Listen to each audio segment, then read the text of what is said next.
But what's more frightening to me is when this manipulation happens without deception. When you're convinced to do something by someone who also believes the lies they're telling, because shit, who do you blame then? The French have a term for this. It's called folie à deux, a delusion shared by two. Usually this occurs in a very close relationship, when the more dominant person suffers a delusion and convinces the submissive person that it's real. The first documented case of folie à deux wasn't all that bad. A married couple in the 1800s reported a strange series of crimes to local authorities. They believed someone was breaking into their house and spreading dust all over and intentionally wearing down the soles of their shoes. Together, they were but a small group. There was an incident in Melbourne, Australia in 2006, and the easiest way to create your own podcast way. This is by far the most successful method, as it convinces them that their actions are logical. A psychiatrist named Robert J. Lifton has studied brainwashing for years after becoming interested in the topic during the Korean War, when he served as a shrink for the Air Force. He interviewed prisoners of war and people who had been held prisoner in China's re-education camps. Some of these captured prisoners were brainwashed into admitting the use of germ warfare by the United States, something that had not really happened. Through these interviews, Lifton identified the process the Chinese and North Koreans used to rewrite a person's mind. It begins with an assault on identity. Their scientists had discovered a person's mind is easier to influence if you first destroy their sense of self. Charles Manson recognized this too. He gave his followers new names and asked them to leave their old ones behind. Next is the guilt trip. Make the victim feel like they've done something wrong and that they deserve the punishment they are receiving, something the man who called McDonald's excelled at. There's self-betrayal, where the person is told to denounce their family and separate themselves from their own past. Then, the victim reaches a breaking point, a nervous breakdown, kind of like wiping a computer hard drive so you can add a new operating system. At this point, the brainwasher offers a kindness and some leniency to engender trust and to build a strong relationship. They are then allowed to purge their guilt through confession. They are showed how to channel their guilt in ways that benefit the leader, whoever that may be. Next comes re-education, where they are told what to believe, followed by a nice quiet period of harmony. It all ends with some kind of final confession and rebirth as a new personality, which is usually done in a cult setting as some kind of rite of passage. When those two tween girls killed their friend to appease Slender Man, they believed they were becoming reborn into his kingdom. You know, it's interesting this list of brainwashing techniques was derived by Lifton during the war. Certainly, he would have recognized its parallel in the way a drill sergeant breaks down a new recruit during boot camp. So we understand how it's done. We know it happens, but here's the scary thing. We don't really yet understand why it works so well. It's a complicated issue, wrapped up in our need as humans to belong to someone, to belong to a family, to belong to a group. Brainwashing recognizes and manipulates the one thing each of us have in common, the desire for affirmation, the recognition that we exist and that there is a place for us in this world. And since we don't really understand the why of it, it makes it very difficult to figure out ways to protect ourselves. There was this Dutch psychiatrist with a name like a Star Wars character, Joost Merlu. He saw brainwashing as a serious danger every person faces in their life. He coined the term menticide, meaning the killing of the mind, to better illustrate this fear. In his book, The Rape of the Mind, he writes, "The modern techniques of brainwashing and menticide, those perversions of psychology, can bring almost any man into submission and surrender."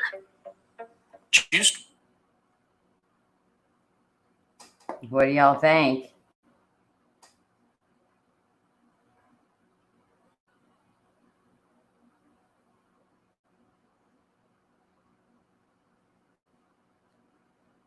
In the beginning, he talked about Charlie Manson.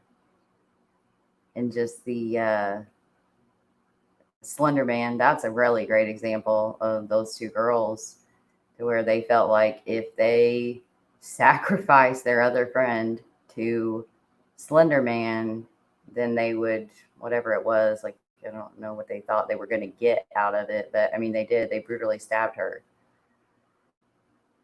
So I often wonder, especially when I was listening to Incognito Society the other night, and her guest who was in LDS, and thinking about the religion that I grew up in and how it has affected me still to this day, and how I had to reprogram my brain by basically, I read the Bible through 2 times in order to deprogram myself from the teachings of the church I grew up in. And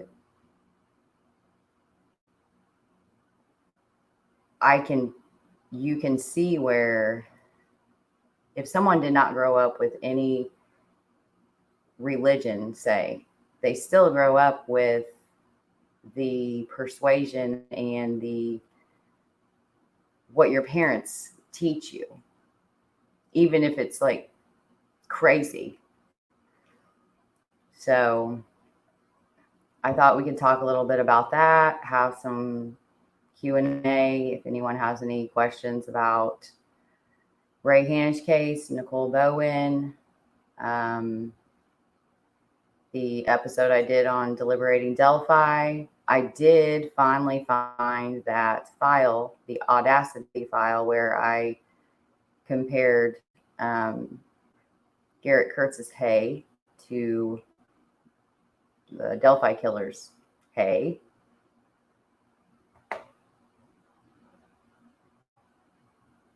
I think if you look up psychosis, you will find a lot of people. Yeah, I think we're all a little crazy. It's just about how far crazy you are. And by the way, mods, I think Nick, you're one, and I think Crime, you're one. But I don't really need, I don't need like a lot. Like, I don't mind cussing, and I don't mind debating. Actually, I love it. So basically just let everything fly, unless it is, like, for instance, I would definitely want you to take down something that was like slanderous or mocking or mean to one of the victims' families. But other than that, like, I'm pretty chill. Like, I love debating, and if something's offensive, I'll take it down, but not much is offensive to me. So yeah, that's right. Sometimes you have to go crazy to adapt. And I'm new at all this stuff, and I don't think I have trolls. So, I mean, there's 7 in here, so there's not a big troll problem, but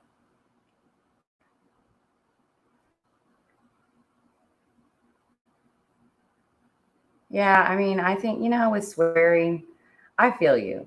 And I try not to cuss a lot, but there's a lady that lives here in Indiana, and most people don't know her unless you're into, art and paintings. Her name's Nancy Noel, and she was on the project with Nelson Mandela, where they recreated a lot of the artwork for that project. And she'd said one time that a good F-bomb put in the right place in a conversation really drives home your point. I don't know, for some reason that's always just stuck with me. Sometimes life deserves a good cuss word, but I try not to cuss a lot.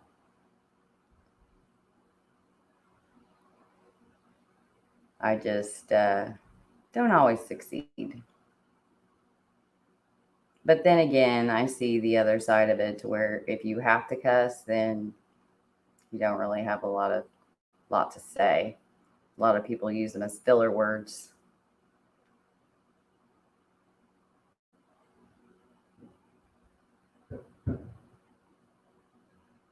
What was that I just saw? That kids have a soul. They know the difference between right and wrong. Yeah. You can tell. Like a lot of times I'll hear parents and they'll have like little, I actually just heard it today. He's 3. They're like, well, we can't, teach him, like discipline him right now in any way because he's just not old enough to understand it. And I'm like, I literally almost laughed out loud because this is the same kid that's like getting ready to throw something across the room.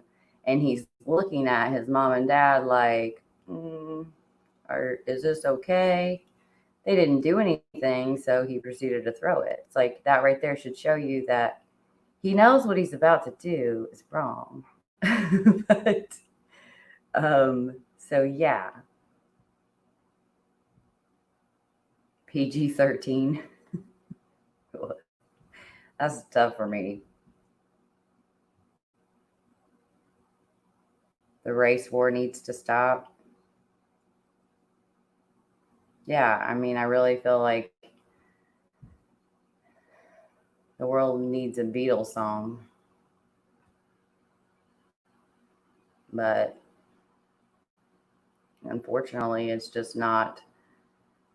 And that's another thing. If you think about it, we all think that we would be above being manipulated,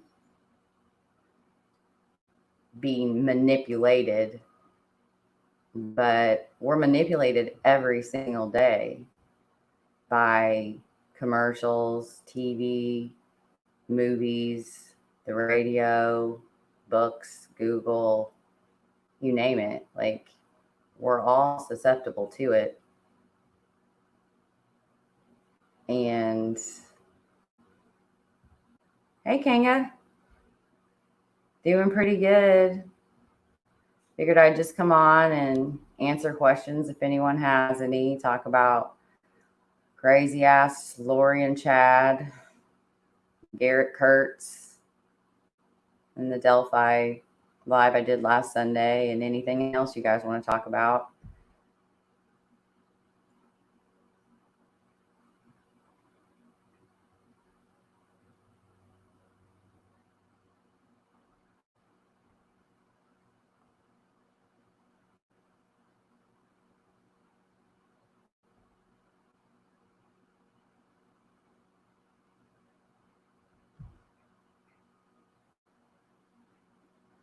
And like, I can make you a mod, Chris, but I can't on here. I have to wait until the stream goes up. I did figure out how to do it. I think it doesn't, I can't tell, but are you in crime? Are you guys mods? What's the crazy with Kurtz? Everything.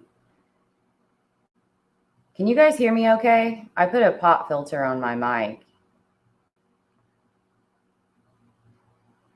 Just want to make sure it's not filtering out too much. Oh, good. Well, this mic is freaking so powerful. It picks up every pop, click, jump, and I can't stand it. But I've ordered a new system this week. I'm so excited. I got a mic, a headphone with mic coming, and a pop filter that isn't made out of tights.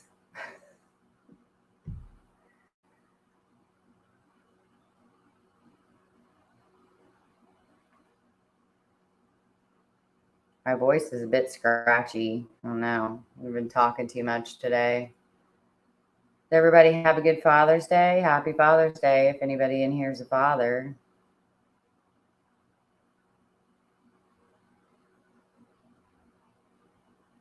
So what's the crazy on Kurtz? It is looking like his trial is going to be delayed. The Supreme Court it's about the virus we can't mention, apparently. So weird. But it's looking like October. Your Father's Day is in September.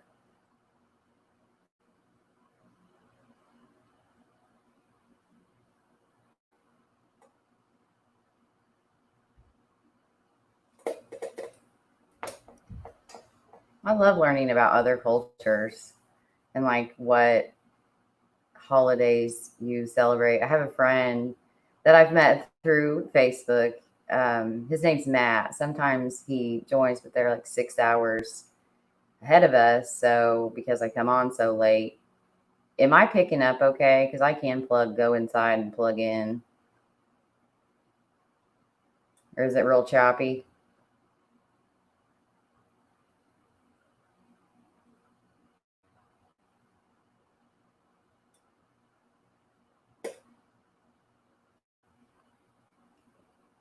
Is the internet cutting out?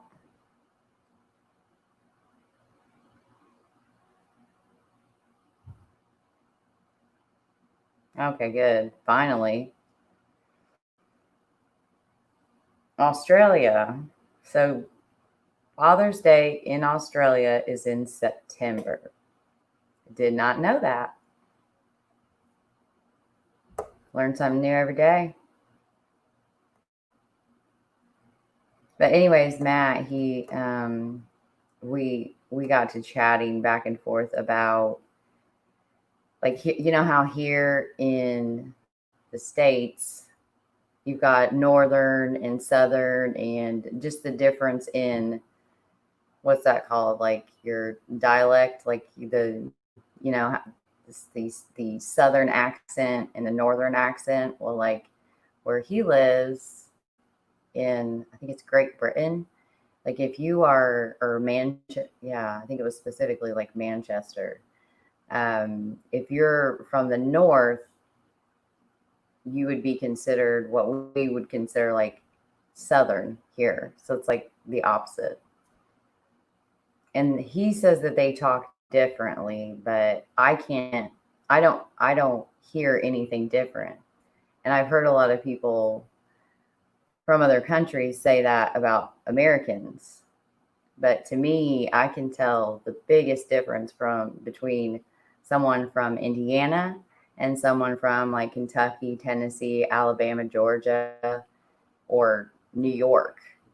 Some states you can't, but like up in the New England states, oh man, their accents, like I can really tell.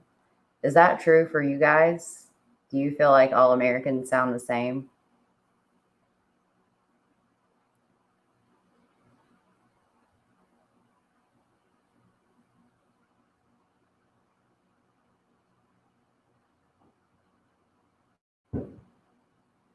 Whenever it wants to, Edward. We never know. Oh, are you talking to Kanga?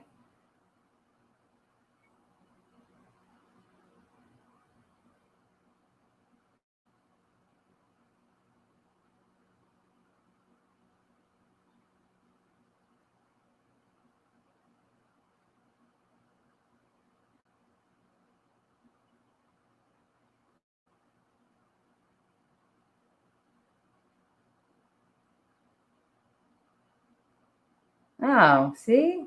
There's one. She doesn't think we all sound the same. I found it really interesting. I was in a group once, a Delphi group, so now you know why I say once, because they all end up being madness. I'd like to understand the psychology of that. That's what I'd really like to get. But um we got to talking about that as far as when someone from another state or another country hears, hey guys, down the hill, the things that they pick up in it were so different from myself having lived here my whole life. To me, he sounds just like I do, or any of the men in my life. I don't hear any twang or different affect or anything. Hey, A. Thanks for joining us.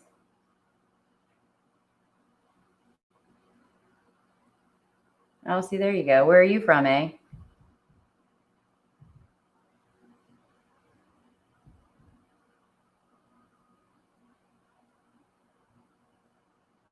Do I have an accent?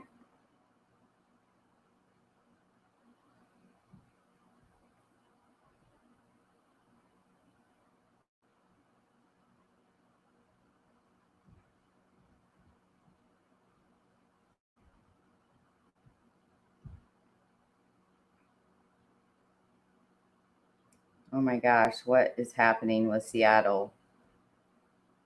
We were talking about that earlier today.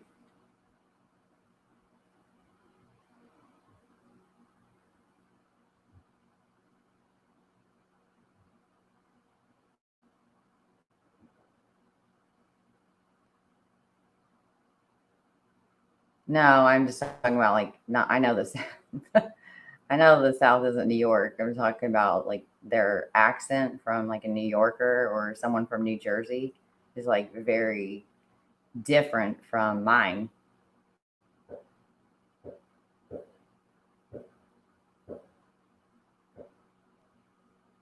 Yeah, maybe that's the difference. Or maybe it's just me.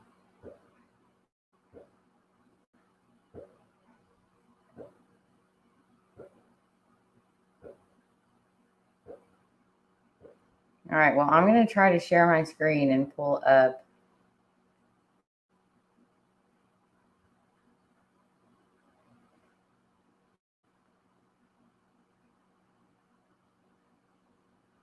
Do you guys ever listen to Jack Luna?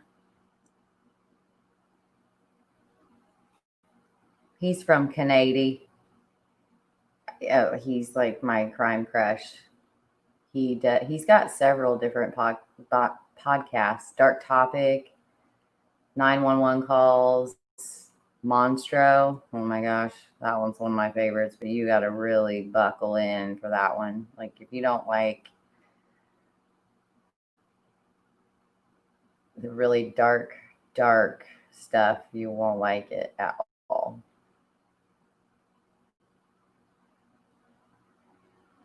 But the only time I can hear, because usually I can tell like a Canadian accent, but with him, the only time, because he says he doesn't like accents. And so, but when he says bout, how do you say it? Built. I can't even do it. Built. It sounds different though. It's not like how we say about here. It's like about, built. I don't know. NFL is East. I have no idea what any of that means.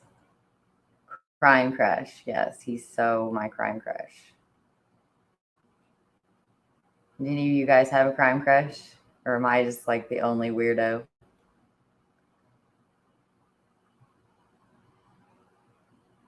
He's from Canada. He goes by Jack Luna. He does podcasts.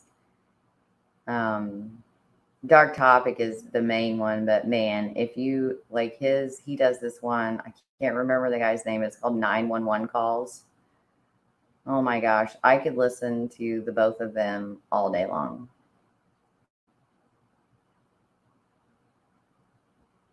See, now I don't know what NFL means. Oh, Newfoundland. Okay, I was like thinking about football. Oh, I'm ready for football to start. Is it actually going to start though?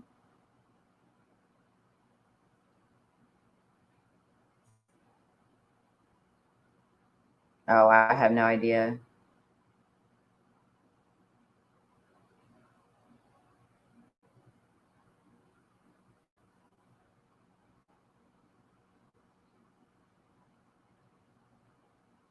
I would just like to know what's with all the foots washing up. And I would say feet, but they're not really matching pairs. They're just foots. Weird.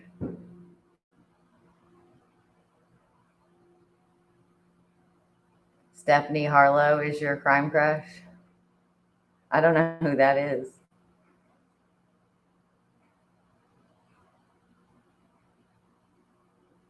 Yeah, they do. And there's just those little differences.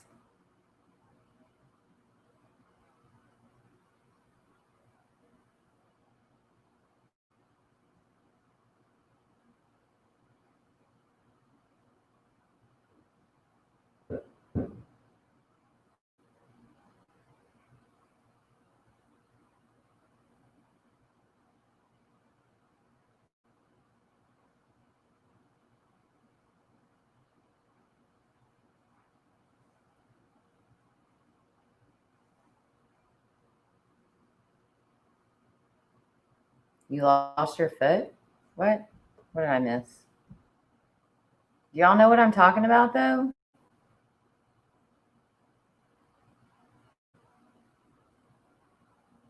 Roof? I say a lot of weird words weird anyways. There's so many words I can't say, and I would totally embarrass myself if I attempt them, but I can't say WW like 1, 2. I can't say it. Will not come out of my mouth.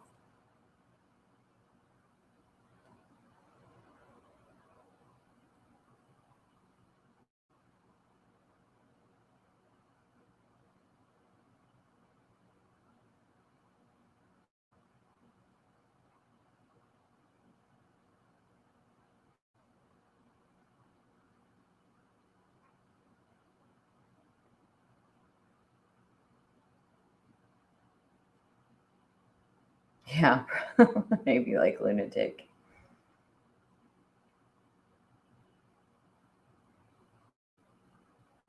Woof. Roof? How do you say it? Roof.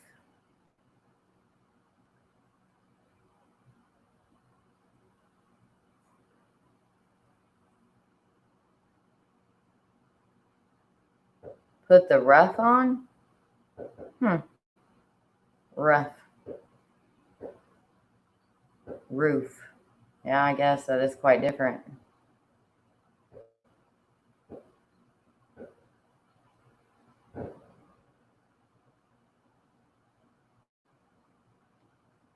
So if I say, oh man, that's rough, you guys are going to think that I'm talking about my roof?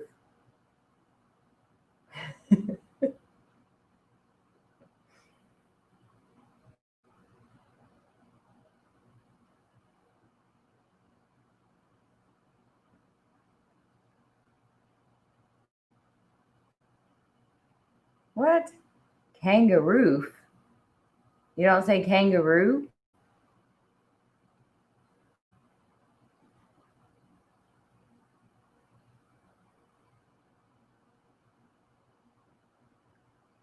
Kangaroo. Kangaroo.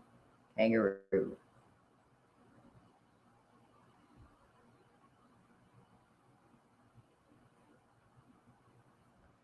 We don't need no water. Let the mother burn.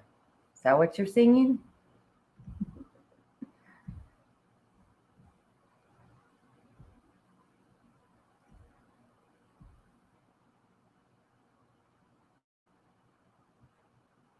I don't know. I don't know if I'd like.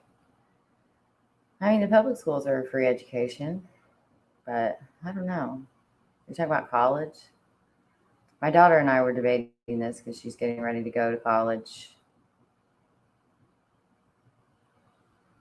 Oh, okay.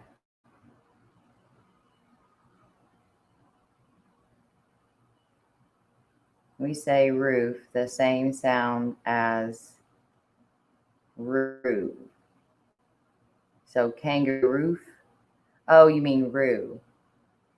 What? Roof or rough? Of course. They're just trying to get me to say words because I can't say so many words. Like, I cannot say, it won't come out. It's documentary. Documentary. But it's not. I think it's something else. And I can't say it. So I just say documentary and sound like a fool.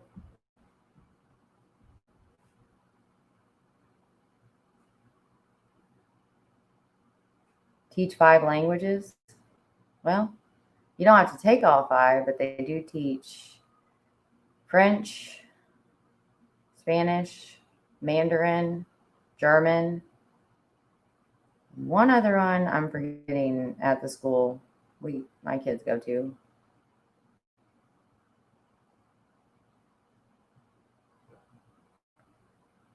Yeah, but it's documentary.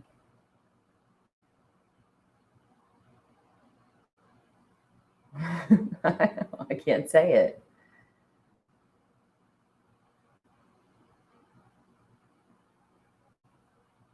If you guys heard me say WW 1 or 2, you would die. W's just don't, like, I can't say more than one W in a sentence or it just won't come out. It just sounds like whoop, whoop.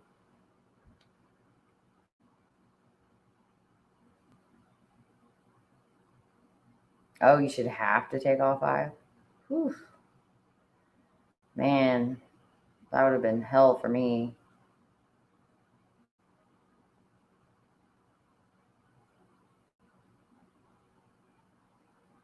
I would like to learn another language. I'd actually like to learn sign language.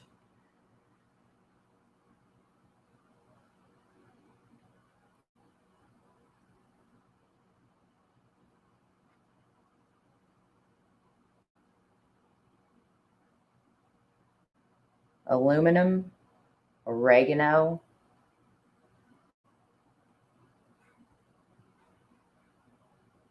Oh my gosh. So I go to the same gas station all the time.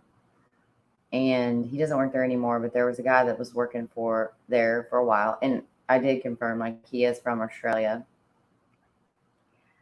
But he had said, what was it he said? I don't think it was as like cheesy as like good day, mate, or whatever, but his accent when he said, like, he's telling me bye. And I spoke back to him in an Australian accent. Like, I don't even know. I was like, good day, mate. Like, I was like, freaking, I don't even know what happened. It was so weird. I was like, well, I don't really get embarrassed, but like, why did I do that? Like, why did I copy his accent? Because I wasn't mocking him or anything. I was just saying goodbye. And I thought I was saying it goodbye like I always talk. I noticed that when we go to West Virginia or like Kentucky or Tennessee, you kind of like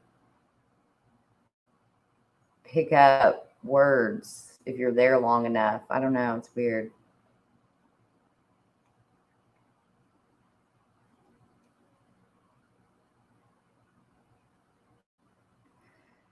Yeah, the thing about schools, especially public schools, that I find hard is they teach to an average. The average in the class learns this way.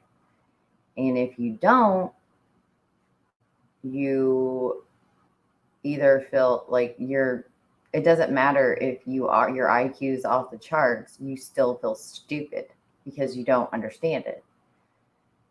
And that's hard.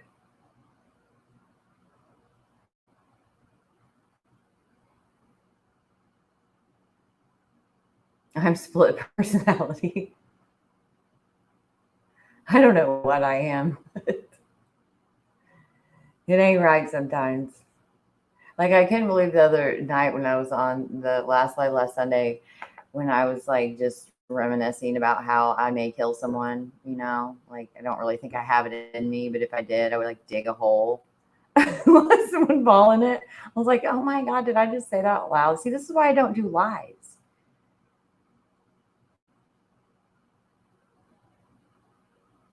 Yeah.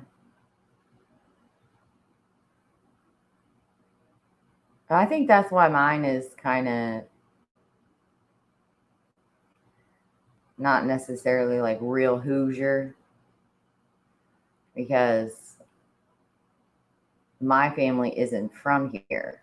Like, I was born here, but So they still have their Southern accents.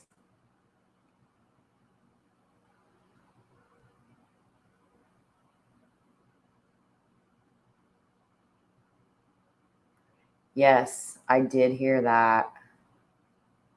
Right off the side of the road. That right where they had found some of her items. Like they'd found some things there. So sad. What a crazy, crazy case. Just like, what in the world? And a guy, I don't know. There's just so many weird aspects to that case, along with the freaking case that's taken over YouTube, and I could see why. There's so many aspects to it that are just freaking like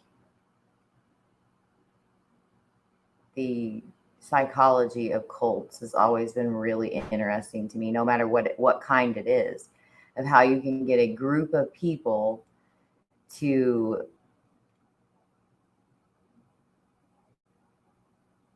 get on board with anything. I mean, that's difficult, but I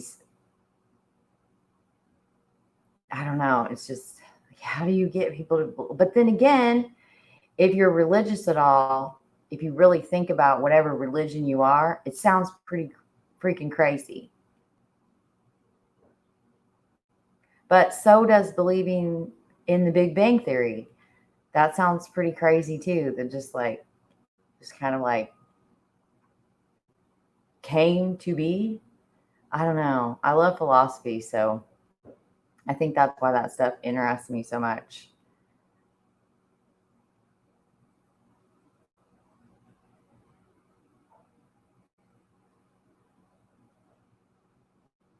Oh, is he on right now?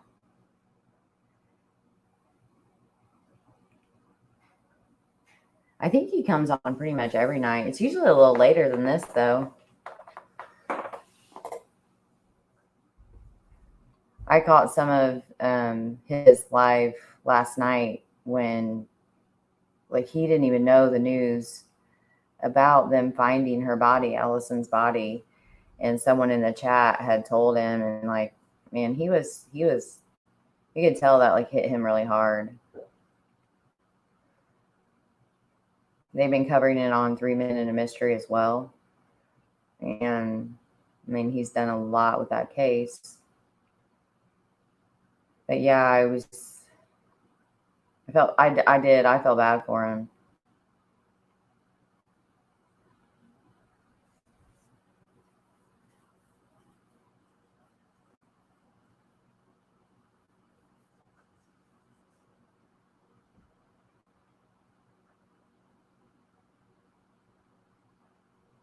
All right, well, I'm going to go ahead and play this Audacity.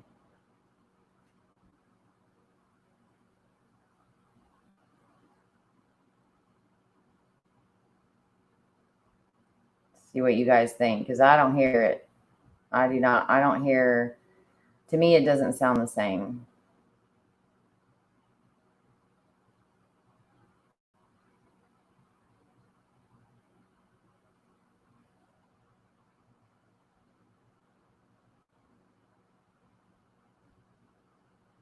Can you all see my screen?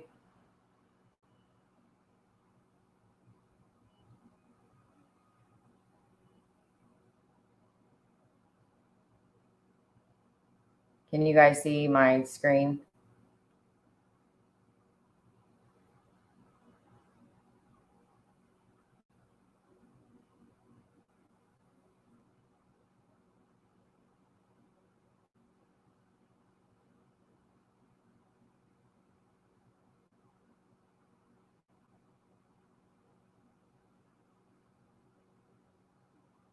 Okay.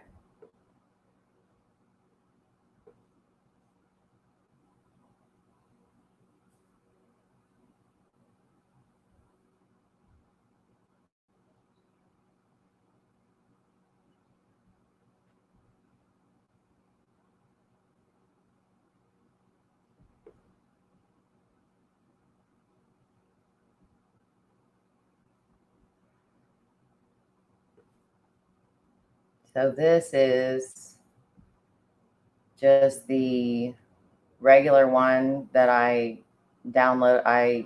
imported the audio file from the States flyer onto Audacity. So this is it. I can't hear it. Hold on.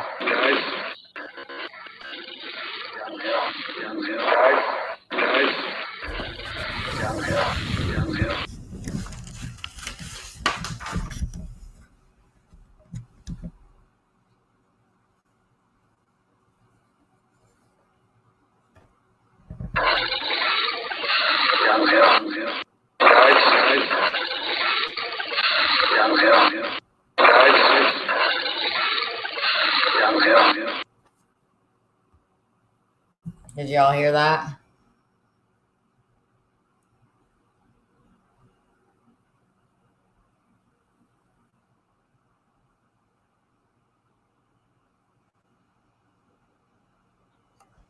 Could you hear that?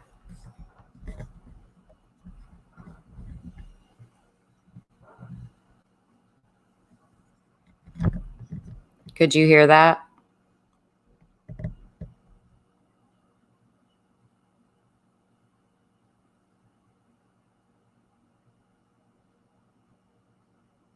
Anybody? Oh, okay. So then this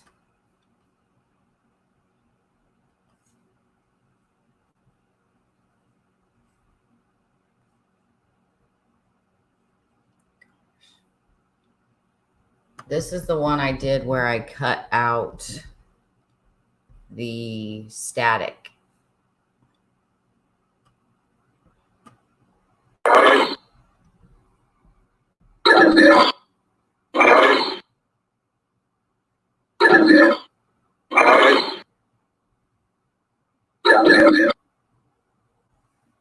And then this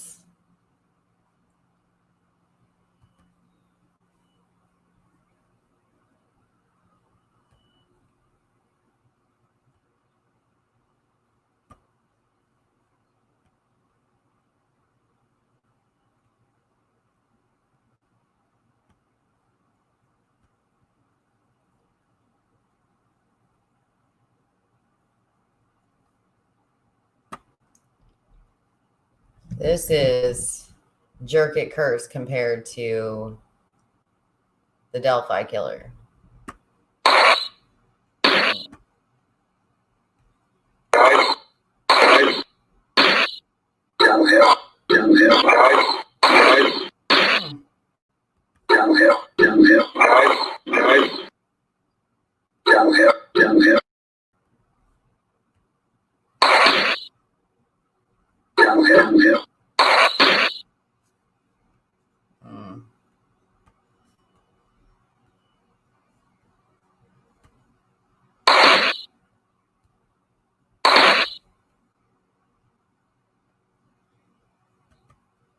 Doesn't sound right.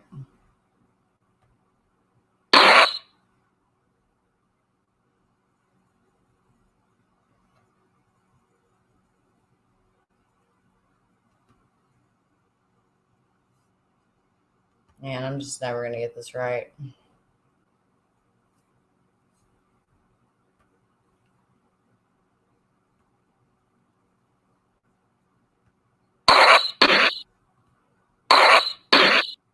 You can't even hear it.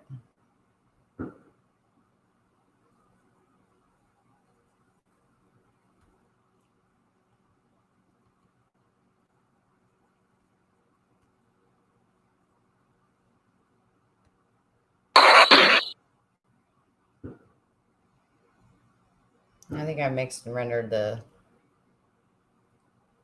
guys wrong. Oh well.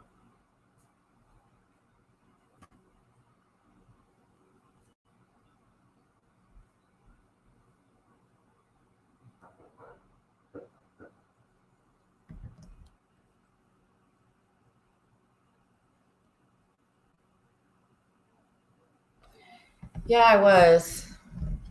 But To me, it doesn't sound like him, but on the file that I can't find, I had done like a bunch of try to add static into him saying guys, because he says guys in that one video. I can pull that up again. But to me, even when I added the static, I didn't think it sounded the same at all.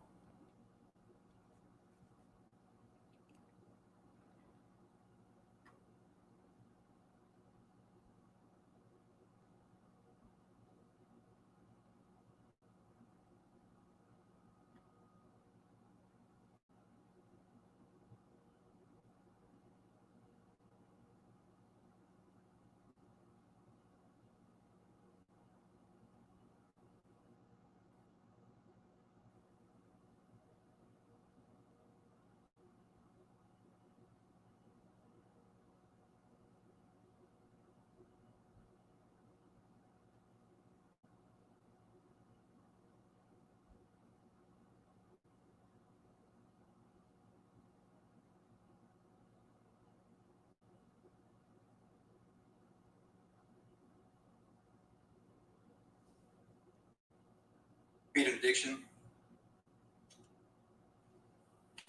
Let me vent for a second, guys. See all these posts, all these videos like Upchurch saying shoot your local heroin dealer and addiction isn't a disease. Well, coming from a former family where I grew up with an alcoholic father, alcoholism is a disease. Addiction is a disease. If you have an addiction that you can't beat yourself, go in and let me vent for a second, guys. Let me vent for a second, guys. See all. Let me vent for a second, guys. See all these posts, all these videos.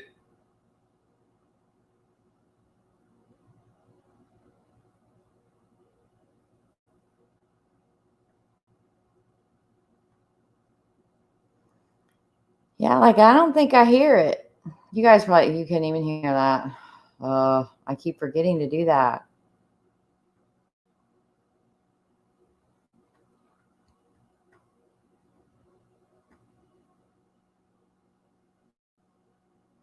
Yeah, that's my bad.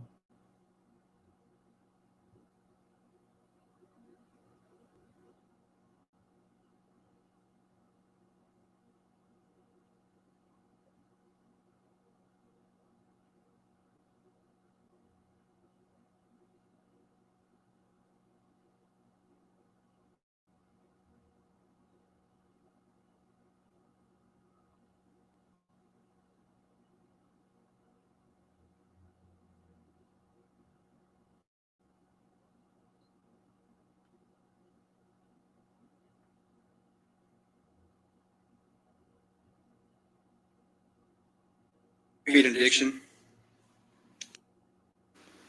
Let me vent for a second, guys. Let me vent for a second, guys. Let me vent for a second, guys. See all these posts, all these videos like Upchurch saying. Let me vent for a second, guys.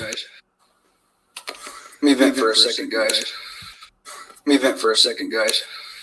See all these posts, all the guys. See all these guys. See all these guys. See all these posts, all these videos like Upchurch.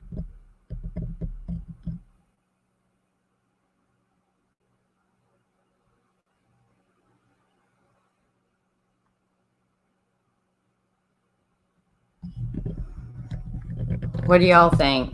Do you think it sounded the same?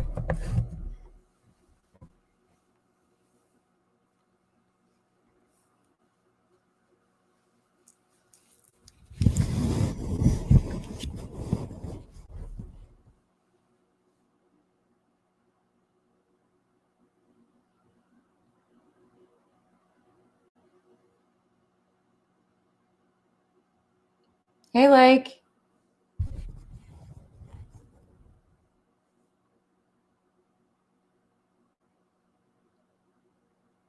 Similar?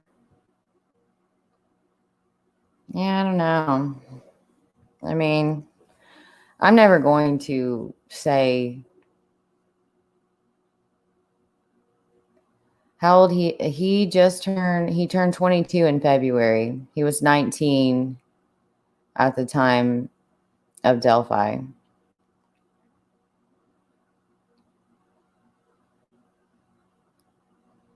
I don't know. He has the pathology to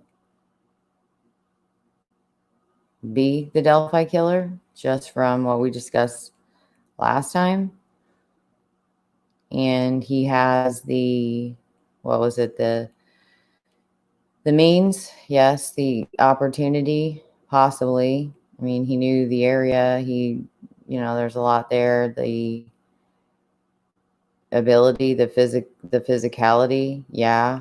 But then again, there's a lot of people that fit that category that, yeah, that's how I feel, King. Like, I won't rule him out just because I am not under the notion that that law enforcement have to tell us the truth. They just simply don't. They don't owe us that. And a lot of times it doesn't benefit them to tell the public the truth, especially in sensationalized, high profile cases. And I think that's where they put out a lot of mixed messages, because they don't want the public interfering to where it hurts. But he does. I mean, there's a lot of similarities, and I don't know him, but I do talk to a family member of his. And I mean, we're not talking like a distant relative here. We're talking with someone that like has lived with him at one time. And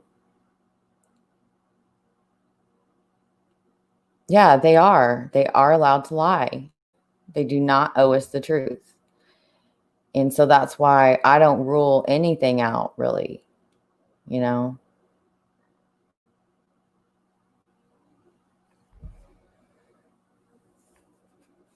Yeah, I mean, there's so many things that, if you see, here's where I feel like don't get me wrong, I love Criminal Minds, I loved Mind Hunters, I love criminal profiling, forensic autopsies, and getting into the mind of the killer. That's my jam. I find it super fascinating. But at the same time, there's so much misinformation out there that a killer, that a lot of killers get away with it because they don't follow. They've learned, I mean, they've done a lot, and they've learned a lot since the first behavioral analysis unit was set up, which, I mean, the first person to be profiled, I think the profiler, if you will, his last name was Bond, and it was Jack the Ripper. So it's not anything new, but I think sometimes it doesn't help.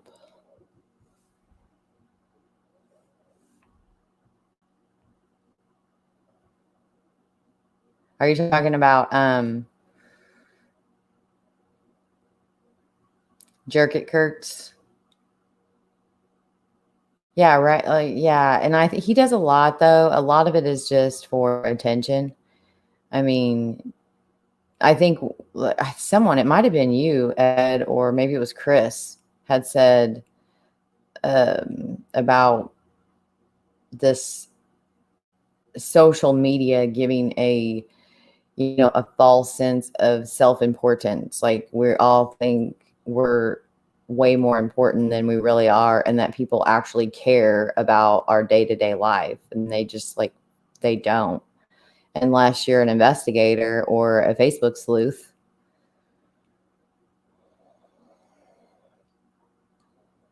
Oh, preach.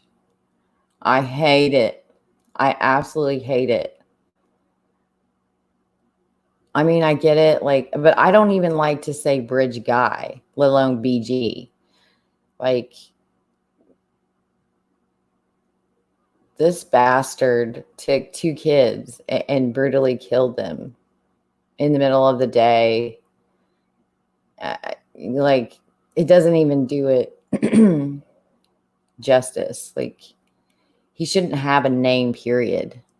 It should be called the nobody on the bridge. Just can't. But yeah, that's a big pet peeve. That's why I always say the Delphi killer. It's like, it's not that much better, but at least it has killer in it.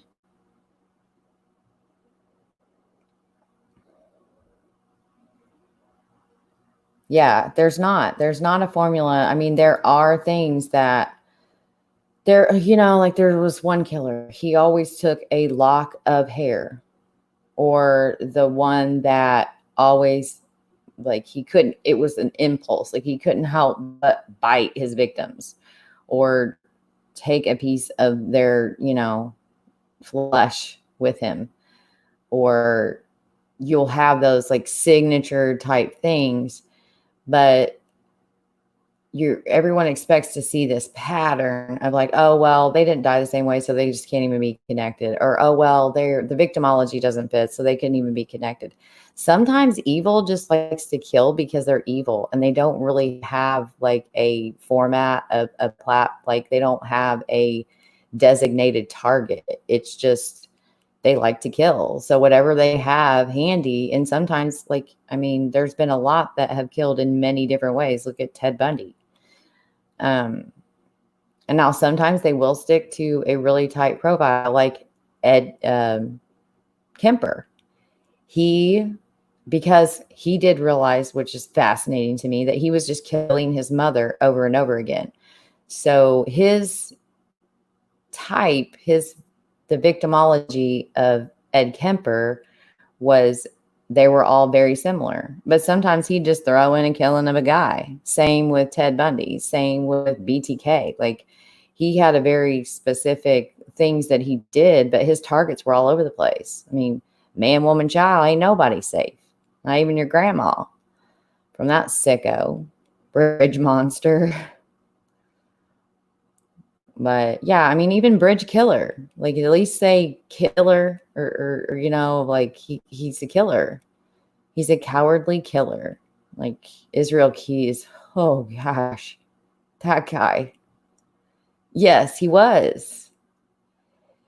And I mean, there's many. And if you really study, you've got the Jeffrey Dahmers, who, I mean, very specific things that guy liked to do. But then but sometimes they break away, like Ed Kemper did at times. Ted Bundy did at times. He changed up what he used on victims a lot.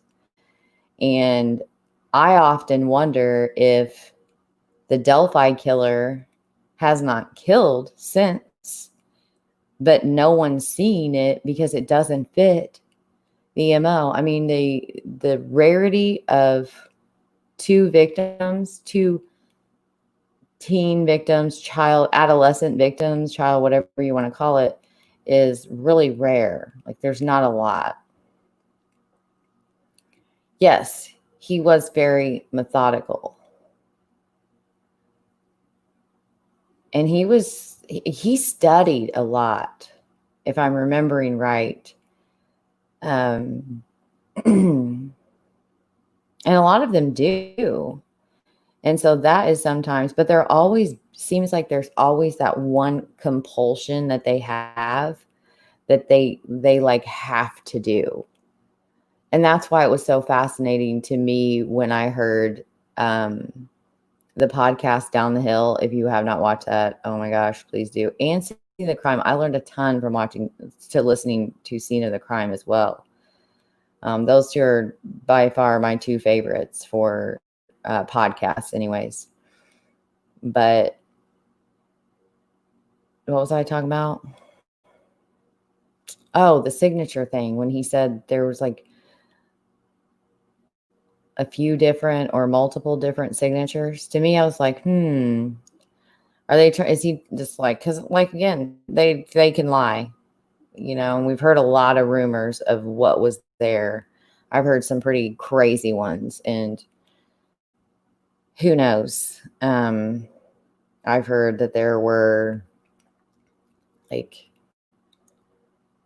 I don't want to say the one word because that cult scares the crap out of me, but almost like ritualistic, like pagan symbolism there. I mean, I've heard it all, but it all can't be true. But to me, when you hear there was 3 different signatures, I'm thinking maybe that the killer did those, or at least 2 of those, to try to throw them off. 3 different signatures. I don't think that there's 3 perpetrators. I'm just probably never going to be convinced of that, and I'll eat my words if I'm wrong. But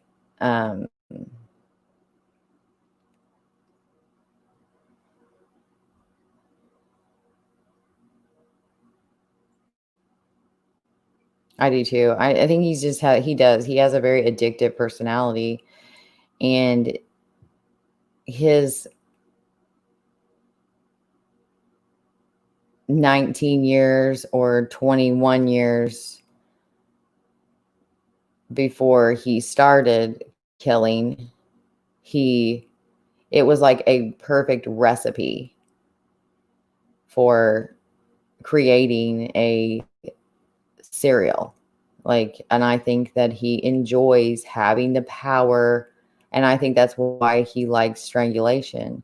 It's that power, that control over weather and watching. I think he likes to watch it. I think he likes to watch the life drain out of people. Y'all are going fast.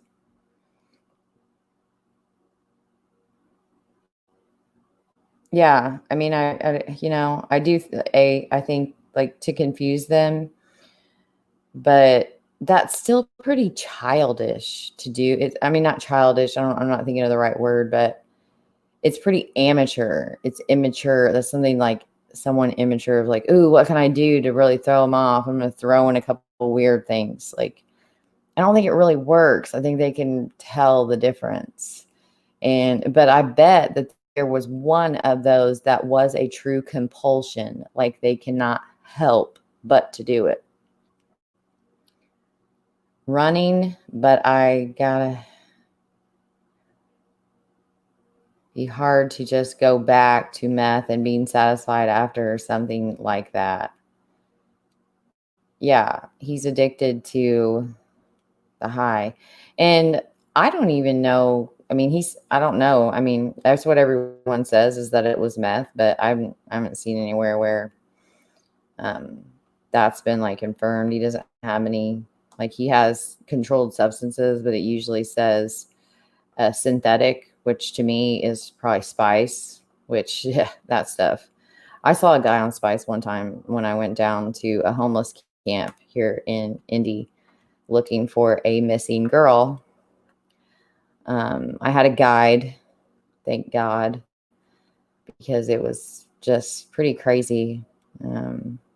And I pull in the parking lot, and for one, I've never met the guide that I had. He's a friend of my uncle. And I'm like, okay, well, if you trust him with my life, then I'm going to trust you that you love me enough to not send me to my death. So I went and I pull in the parking lot. I open my door to get out. Like I'm still contemplating because I look over and he's in this freaking Chomo van. I'm like, of course he has to drive a van. There's like drug addicts in this whole parking lot. It's like crazy. And then there's this dude, and I swear to God, he is running, yelling. He's arguing with himself while punching himself. It was like that Brad Pitt movie. I can't remember the name. How was the name of that? Something Fight Club. It was literally like a scene out of Fight Club. And by this time, like the guy that was going to show me around the homeless camps, he was like, yeah, that guy's on spice. I'm like, oh my God, he's on something. I mean, it was nuts. Like he was literally beating himself up and fighting, but there was no one there. He was just hitting himself in the face. Yeah, Fight Club. That movie is fucked. Like I had to throw out a cuss word there because there's just no other way to explain it. Like I liked it, but man, it was crazy.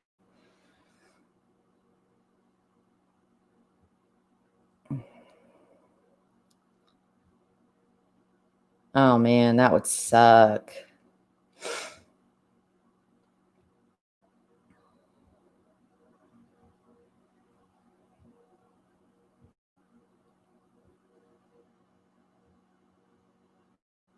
Finally gives himself permission, but it's disappointing, so he doesn't do it again. Huh. Wow. I love Paul Holes. And Billy Jensen, are you talking about Murder Squad?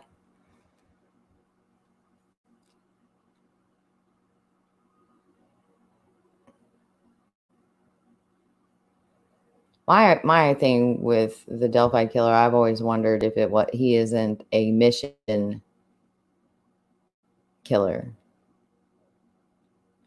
I don't know. I don't even know why to put my finger on exactly why I feel that way. But a mission killer is one that thinks that they're on like a greater mission. They're usually very nihilistic, and they view their victims as they're saving them. I'd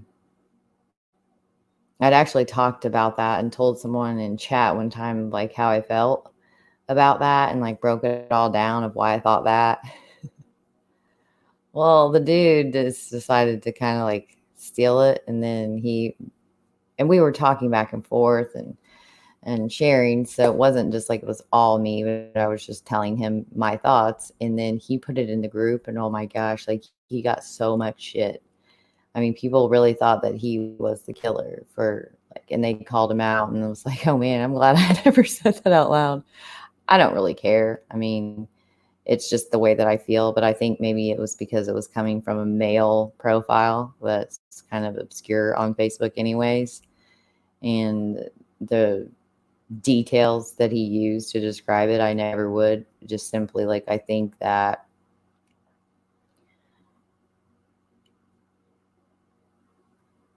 if, say, the fires, everybody wants to discount that the Flora 4, and then after the fires in Logansport, that none of that is connected.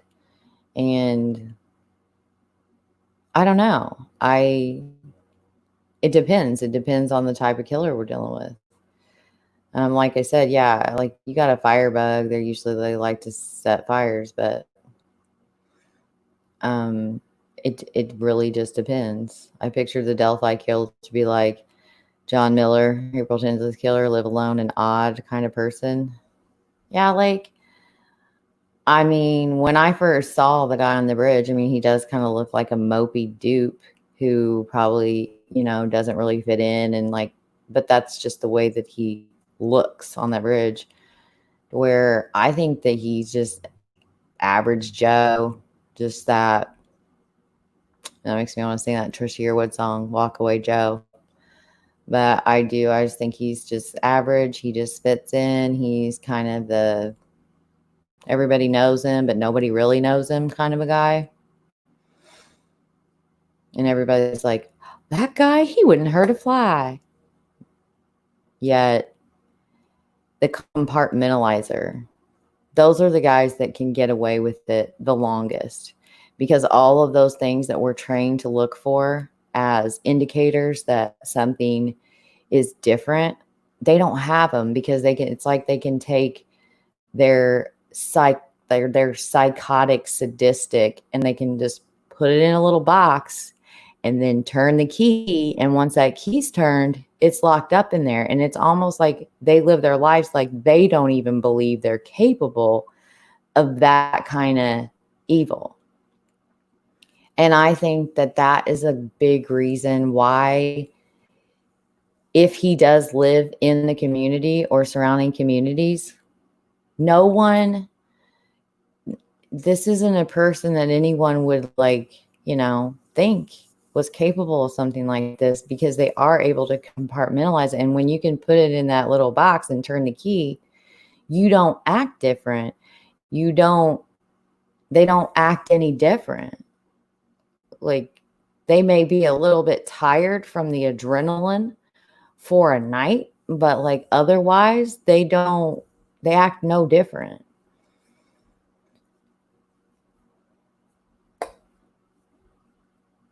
Right. I agree, Kanga. Like, okay. Let's do one of those votes. Vote if you think that the Delphi killer is over 40, put a 1. And if you think he is under 40, put a 2.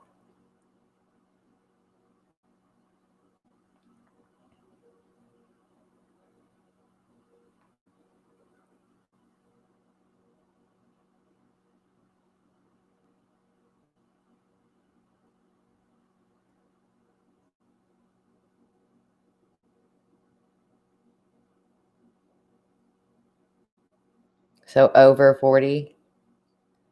Hi, Dawn Spain. Thanks for jumping in. Hi, Polly.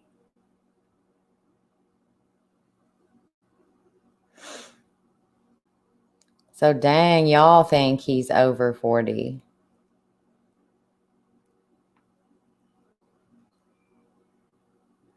Four possible motives. Oh, yeah. On last Sunday night.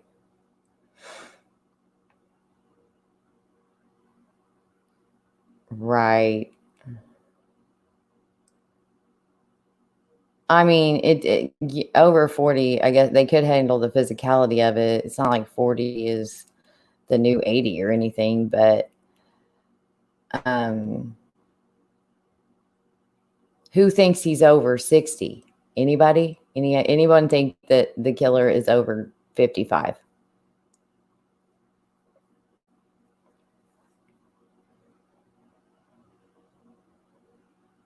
Oh, we got a 2.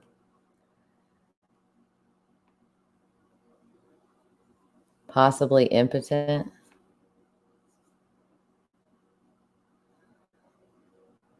Yeah, I'd like to think he is. Yeah. Probably. He's probably stupid. Can't get it up. For sure.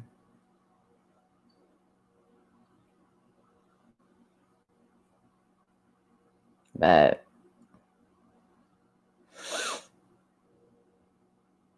I did get some news on the Nicole case.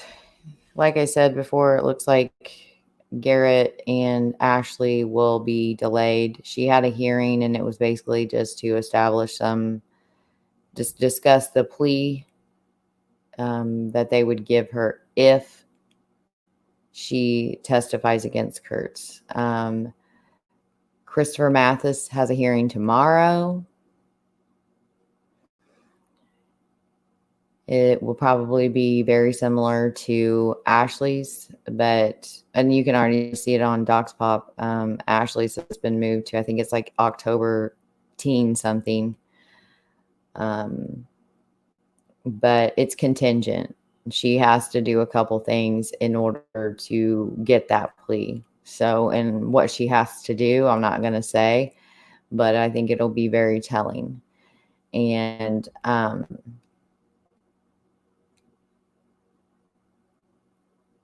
Garrett Kurtz deserves to go away for a long time. And I don't understand why they won't charge him with Ray, even if it is not murder 1, even if it's reckless homicide, say. It still will show aggravating because it did occur prior to Nicole's murder. That would show an aggravating circumstance that could up his sentence, because let's face it, this is a 21-year-old kid. You're going to have a hella good defense to get life without parole. And so to me, I don't understand why White County won't charge him with something, because even with Carroll County, like that, having been charged doesn't have to be sentenced on that yet. That's an aggravating circumstance. Everything that he committed prior to is an aggravating circumstance. The torture, which I think would be hard to prove, is an aggravating. The mitigating would be his age, the drugs, things like that. And I think if they charged him with Ray, he would get life without parole, and Ray would get some kind of justice. Like, I think he deserves to have life without parole 2 times over for what he did to Ray and Nicole, because I don't think that Ray's was an accident. I think that he was targeted, and I even think that it could be considered a hate crime, especially if he's not gay and he went on a app and targeted a gay man to rob him, say. That's still a hate crime because you're taking advantage of him. So I don't know. Do you think they will bring charges after Nicole's case? Yeah, they better. They better do something. And that's why I don't understand why they're not doing it now, because it would really help out the prosecution in Nicole's case. And plus, I think the family of Ray have waited long enough. And I can't imagine living, like, I've talked with them about that, of like the whole, just like, what if they don't? What if they do? What will we do? And we've talked about different things with the podcast of, you know, I'll probably go I'll probably not I don't mean nasty, but I'll probably tell the truth and the whole truth about freaking white, what's going on with that, because there's a lot that's very wrong. And I think that they don't want egg on their face. And an attorney would just have, a defense attorney would just have here we are in a country where we're still dealing with, I think systemic might be, I don't know, I don't like to throw that word around, but I mean, we're still dealing with hate crimes and racism and bigotry, especially in middle America, especially in Indiana. And I just think it's sad. I think that he was completely dismissed.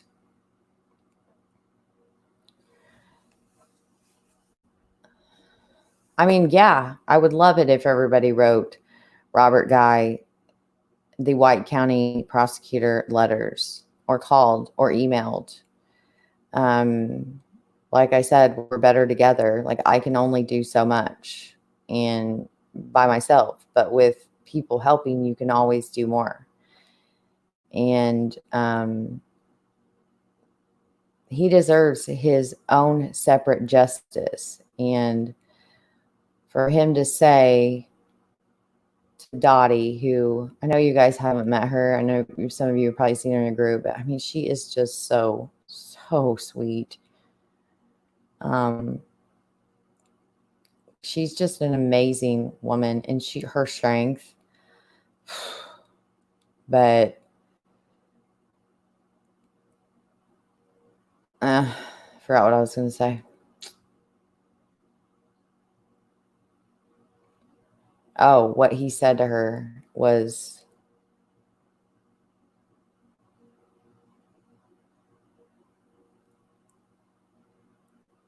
with the lifestyle that he led, something like this was bound to happen. And then the other one was, his other statement to her was, well, he's not going to, basically he was saying, like, he's not going to get any time that's significant. So just take the justice that Nicole gets as your own.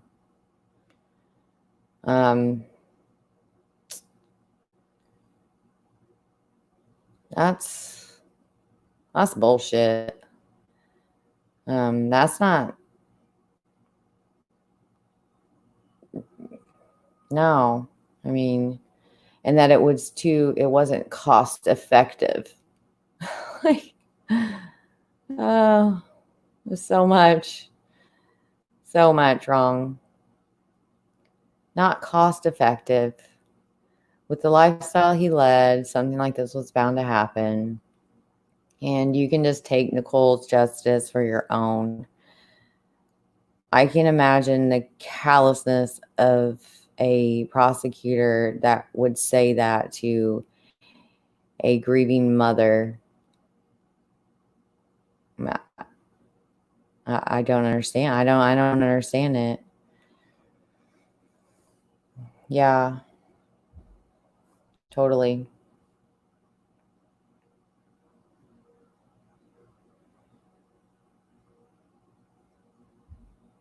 Yeah.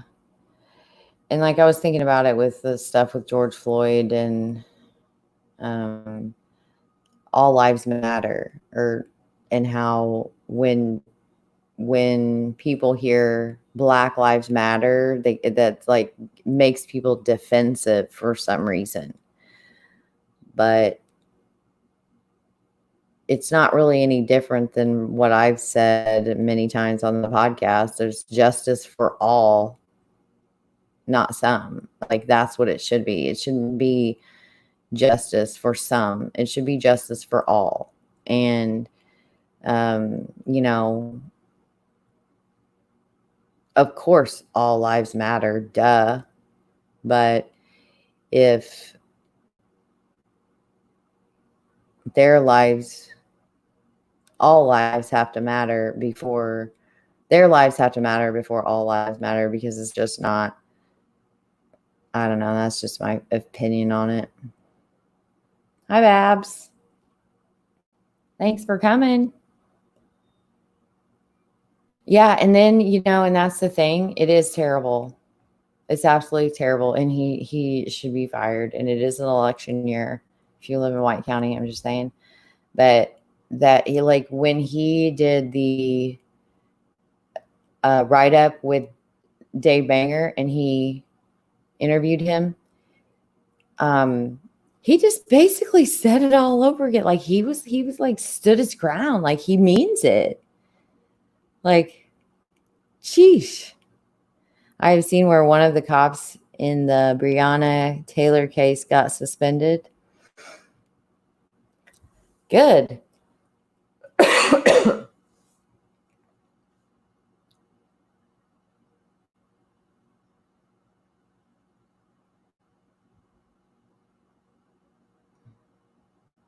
But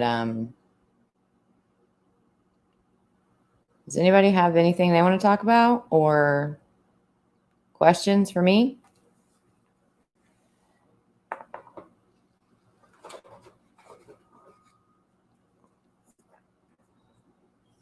Or if you want to call in?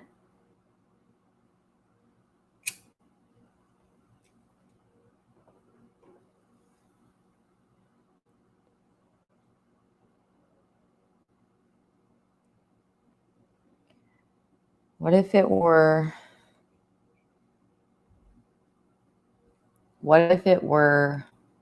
one of his family members?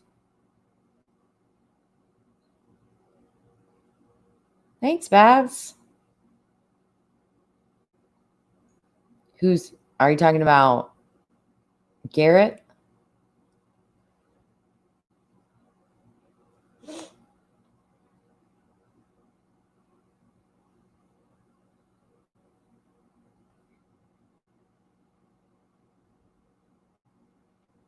I don't think it's the cousin.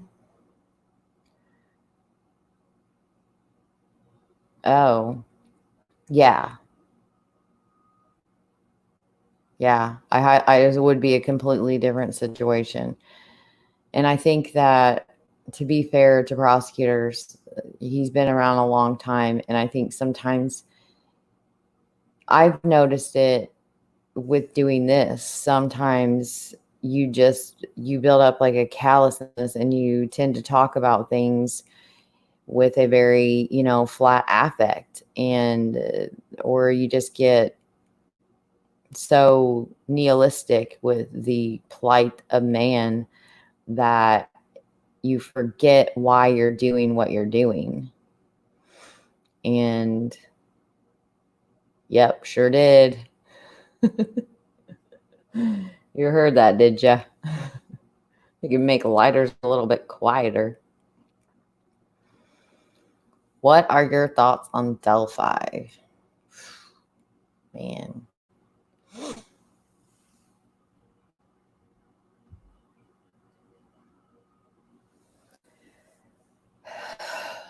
Oh, it's so hard because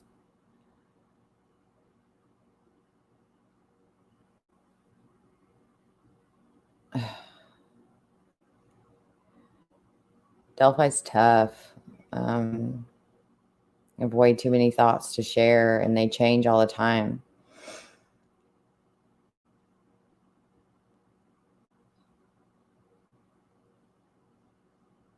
Oh, sorry. I need to quit, but not today. My thoughts on Delphi. I think that I'll go back to the interview with Detective Holman. I think that interview was the most information and the most straightforward information that we've gotten, with the least amount of confusion added in. And he said, there's just not a lot of evidence in this case. And of course, the interviewer said, what do you mean? There's a video, there's an audio, there's a sketch, because it was just a sketch at that time. And he was like, yeah, we have a lot of evidence, but it looks like we have a lot of evidence. And so, and then when she asked him about DNA, he was evasive, of course, but she had said, like, so she asked the question and he was like, well, yeah, of course, you're always going to have DNA. And he reached over and he touched her shirt and he said, if I touch you here today, depending on when you wash that jacket, like, that DNA is going to be on there. And so you're always going to have DNA. Of course, you're always going to have the victim's DNA, but you're going to have, and that's touch DNA. That's that mitochondrial, DNA. Did ask Holman, is the weapon still at the scene? He said, I have no answer and can't comment. Hey, Clucking with Cunningham, how are you doing tonight? Yes, I believe that Holman still is on the case.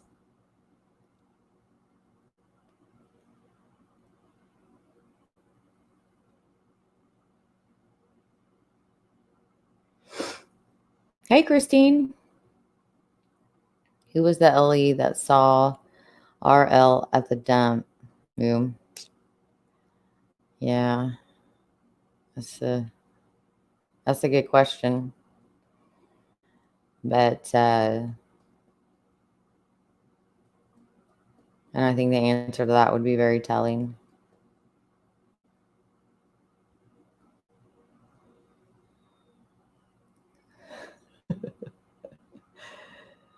Don't apologize to me. You didn't spend my money advising.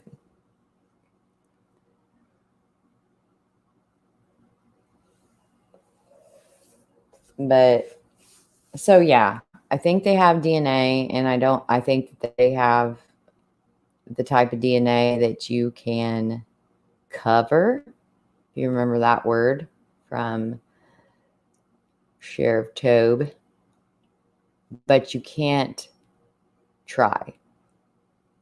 There's a big difference. I mean, because you got that reasonable doubt at a jury trial, and I believe that they would be going for the death penalty in this case, which is even harder to get. And I think that they have DNA, but if you think about it, is there any other logical or within reason that this DNA could be there? Say you find DNA underneath a duct tape, underneath duct tape that's put on the mouth, or a, semen. Sometimes even that's been hard for them to prove in court. Oh, well, yeah, I had sex with her earlier in the day, or yesterday. And so therefore, I mean, there's just so much that, yeah, forensic evidence is helpful, but sometimes it's you just have to have the proof beyond reasonable doubt, which mean, oh yeah, I forgot. I ran into her, and, gave her a hug a day ago or 2 days ago. Or, oh, like as if it was Kelsey's jacket or something. Like, it has to, obviously there was one case, and I was I was actually watching, and the suspect had licked the victim, and that it was super old case, and they had the wherewithal to like save that. And they saved it properly, which is a big thing with cold cases, is they have to store the evidence properly, because it just degrades every day, every year that goes by. But I just think that they have the DNA, and I think that they possibly even know who it is. They just don't have that one piece, which I hate that they say that all the time, because it's like everybody says that. They say that in Shannon Polk's case, we just need that one piece. Like, come on, come up with something new. Say we just need that one straw in the haystack. Like, I don't know. Say something else. It's getting old. I hear it all the time.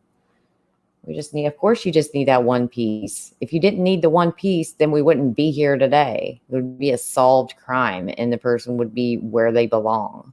So, yeah, duh.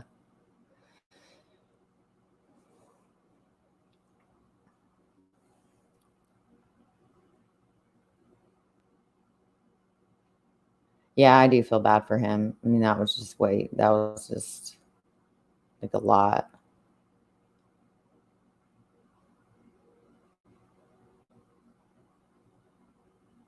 Yeah. I mean, being in all the places that he was that day was the.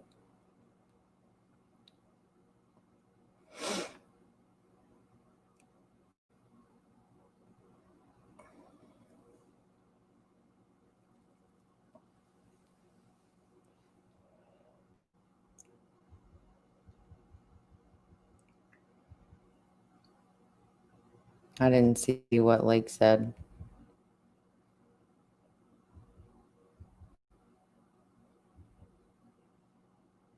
Can you say it again, Lake?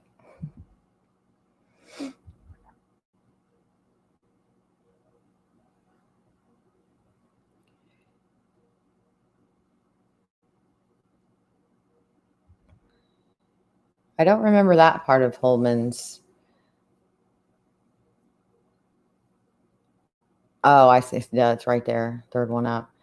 Need someone to say he was there or confess to them. Yeah, I think that that alibi, someone's given an alibi, or I don't know. I go back and forth of, if they don't know who it is, then why are they not using all of the technology that's available and the help that's available that has been offered to them? But the only reason that you would use, forensic genealogy is if you do not know who the suspect is. You wouldn't use it if you have a match to the profile. Like, you wouldn't need to use it. You already know you have a match. You have enough markers of a match that you know who it is. So is that why? I don't know.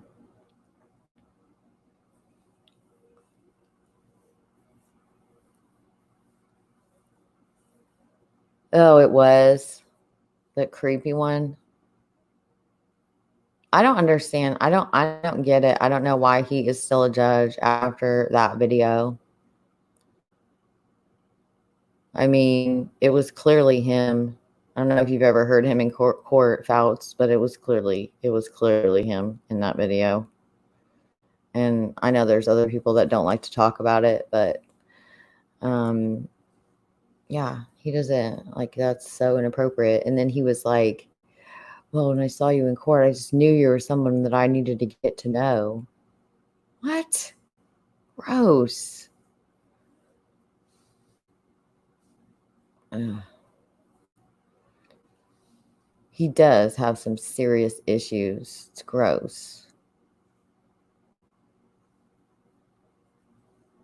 Right? Not pick up at the time he saw him driving, as the officer should not have known about the killing at that time. Right. I don't know. The officer thing is just a little, I don't know. It's a little weird. A little corrupt, and they tend to cover up a lot of things. I think it has something to do with Kurtz for some reason.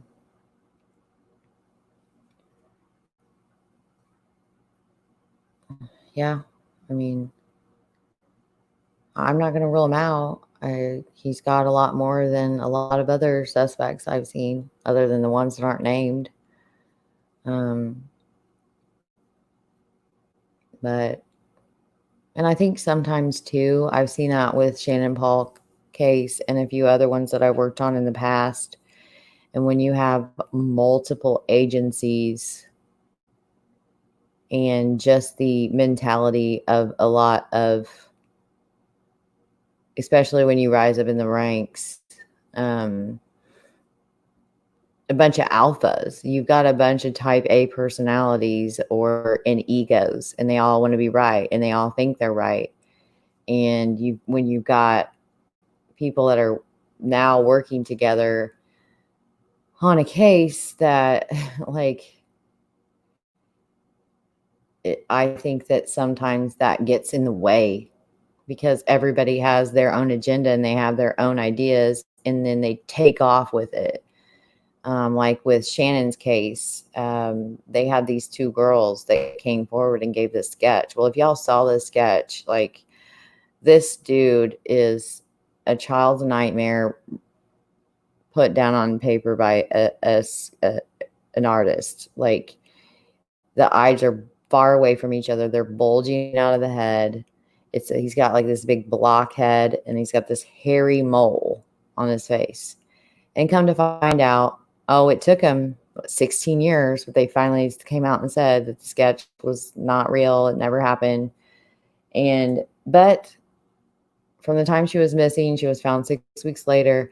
They had looked through 5,000 driver's licenses looking for the hairy mole man sketch and these two cars. For one, okay, first problem, how could this one sketch never mention any accomplice or anything be driving two cars? The witnesses were 10 and younger. The sketch has hair in the mole. They would have had to have been right on top of him to see hair in his mole. And yet they focused, and then the FBI, they were all focusing on, every other missing or murder case that was similar. And then they left for 9/11. But it takes a lot of man hours to go through 5,000 IDs, and narrowed it down to 500. And then by the time they got to interviewing, they had narrowed it down to like 200. And the sketch was made up. It wasn't even real. So, yeah, I think that the sketches in Delphi were a mistake. I think both of them were a mistake. I think that there was a bunch of egos and all of the different heads of each department. There was a lot of different departments working on it, and I think that none of that really helped. There was a very young, inexperienced coroner at the time who was still at Purdue. That's how young he was. He was like 23. Delphi likes to elect like young men. I mean, the mayor, I think he's the youngest mayor might even be in the United States, like at least in Indiana. And then the coroner was 23. And he just kind of inherited it, even though he was voted in. But yeah, like Dr. Kors was in, correct me if I'm wrong, Cunningham, but it was, because I always get him confused, for it was not Fort Wayne, but where was he coming from? I just said it the other day.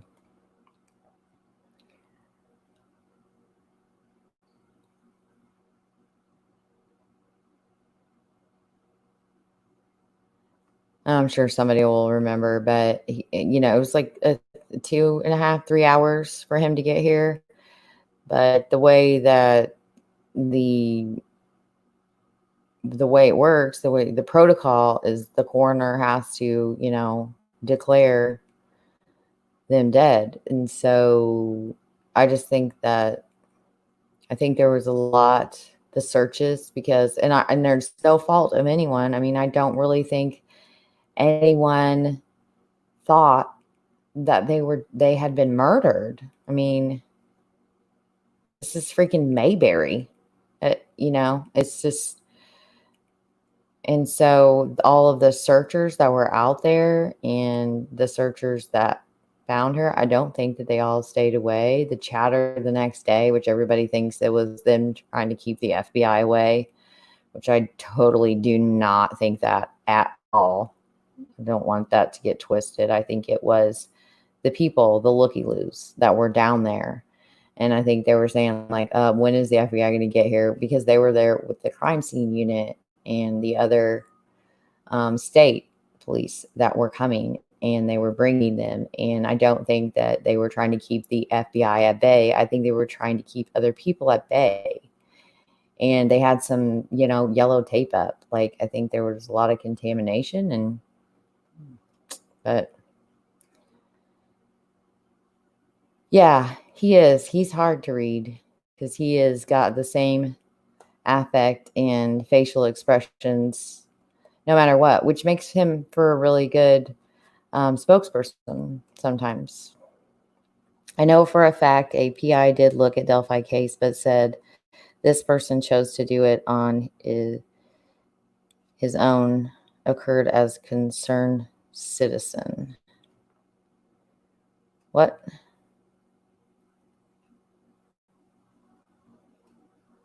Appears as a concerned citizen?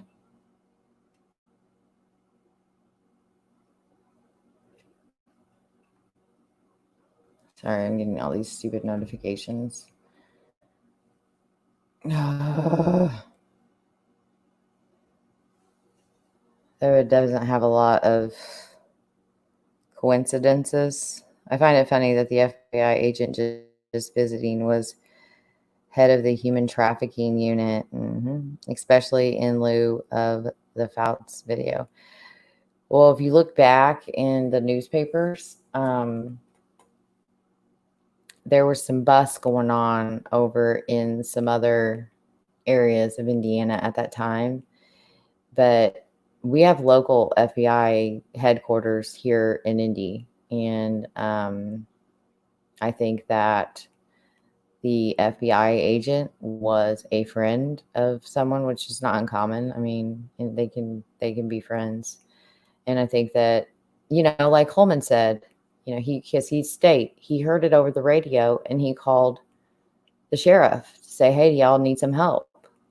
This is a big deal. And of course, that's their job. They're going to want to help. And so I don't really think it's that odd that the FBI were there. I think what makes it odd is that the whole force of the FBI with Greg Massa coming in those following days. That's what strikes me as odd. Terre Haute, that's it. I don't know. I always think it's Fort Wayne. It's Terre Haute that Kors is from. But yeah, I mean, if you look at the timing of it, there were some huge cases that the FBI likes to come in. I don't know. They always like to do these big drug cases, which is just like, really? Why don't you focus on like the murdered people. I don't know, maybe murdered kids or something, like get excited and hold a press conference about that. I think they get more excited about their names if they name them like Operation Dirty Dog or whatever. It's like, oh, cool. But the one was like it started out in, it's like Kokomo, or there's a small town here in Indy. And it started out as just like like 5 or 6 in a drug bust. And it ended up being I mean, all the way to freaking Mexico case. I mean, it ended up being huge. And there was a lot of drug busts. There was some sex trafficking going on. There were some plots for murder going on. I mean, and that's why the whole lot of FBI were already here. But if they are asked to come in on a case, they can. Otherwise, it has to be the kid. If it was, say, it was an abduction, it would have to cross state lines. Or if they knew who killed them and they crossed state lines, or was multi-jurisdictional, the FBI just can't. Like, sometimes they can, depending on a few factors. But I think that they were invited, because I think that the one was already there from the beginning, just because he was a friend. He probably heard it on the radio like Holman did. And then when they saw the crime scene, they knew they were dealing with something that was out of their league. But you've got all them cooks in the kitchen, you know. The Aryan Brotherhood was having some issues at the time too. Maybe it's the same thing. Yeah, I mean, there's a lot of those types of I don't like talking about that. That scares me. Super blurry.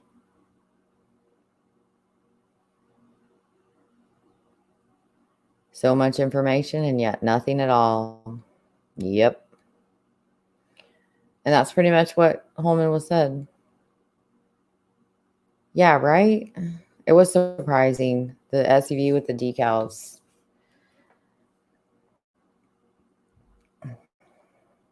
Right. I mean, it's just, you know, and everybody likes to think that these 2 sketches are still relevant, but yet they're not on any of their flyers or the most wanted. Like, they're not on there. Hell, the local one doesn't have either one of them on there, which I think is probably the best one out of all of them. But I think people love sketches, and Delphi became so sensationalized because there's something tangible. There's something like how rare is it to have video and audio of the killer?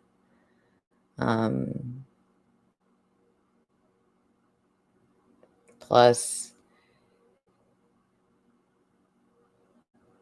the other aspects of, you know, that crime. I mean, the middle of the day, 2 all-American teenage girls. Yeah,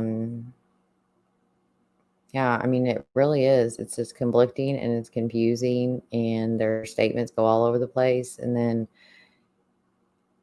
one thing that just really pissed me off was when Doug Carter said it was probably going to end up looking like a combination of the 2. What? God, really? And then when I'm listening to Incognito Society the other night, and she had played a video that I had not heard that part, where maybe it was Paris. I think his name is Labelle or Libel or something. He's a reporter, young guy. And he had said, yeah, like disregard the hat. Like, that was just the artist taking some liberties with it. What? Everybody was looking for that damn hat. Like, everybody was looking for that freaking hat. And then in that same one, Kim Riley had said, it doesn't look exactly like that. We're looking for like a hat with flaps. So that makes you think of freaking, I think it's like Elmer Fudd hat by Becky, that the SUV was identified, so it's no longer of interest. No, I don't know. Like I said, I don't follow Delphi very closely anymore. I just had to kind of step away from it. But you can tell, like, it's hard for me because I really do want justice for their families and for them to, like, rest. And I do have to say I disagree. Like, I've been out there before, and I didn't get a sense of dark, evil. I don't know. I don't think that, they're not there. There's no energy of like evil lingering. And I think that that's why I loved it when he said that is not how they are today. How you left them in those woods is not how they are today. And they're not there. And I don't know. It's a beautiful area. And yeah, it's super sad and it makes your heart hurt. But I don't think it's dark. I don't think it's ominous or evil. I don't feel that when I go there.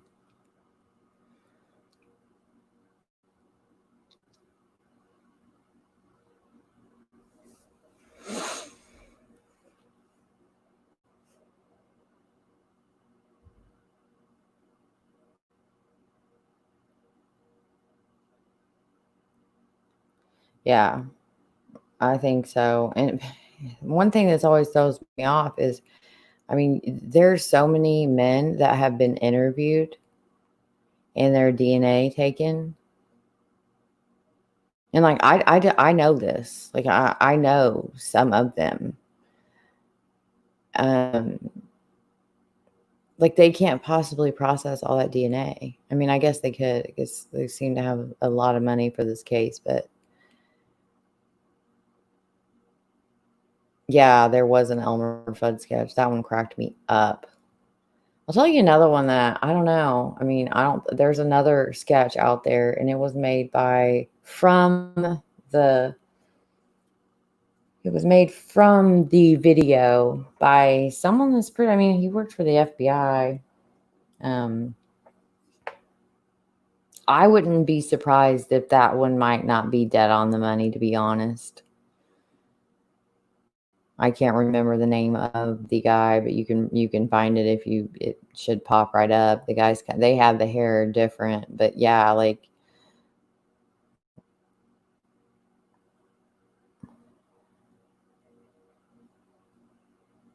yeah, at least we can rule out cartoon characters and Tobe Lesenby. I mean, that video is just crazy. I don't.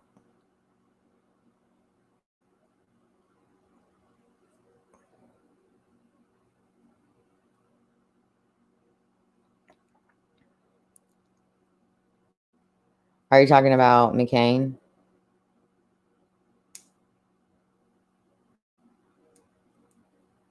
McCain, Mears. If you look back in, like, yeah, early settlers, the McCains, they've been around for a long time. Yeah, I said that a long time ago. Like, we studied history. Oh, Fouts, yeah. I mean, yeah. A lot of people there have been there for a long time. Honestly, there is a reason why Carter refuses to solve so many major cases. He blames mother of floor fire arson.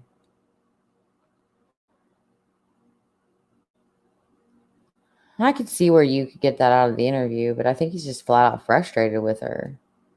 But I can also understand why she's flat out frustrated with them.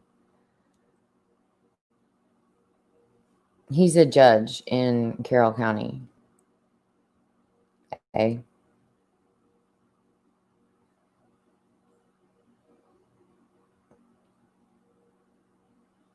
Yeah, I mean, and that's why the McCains are so invested in restoring the bridge and the history of Delphi, because it is, and I love history too, so I understand that. I'm not one that I'm going to join some historical society or not, whatnot, but they're very involved. At least they were. I don't know about now, but in a bunch of different, they've done a lot of great work with keeping history of Delphi sacred. But it's almost been 2 hours, so try not to make these too long, but time just flies by. Being new in the 360 detective interview. Being new, 360 detective interview.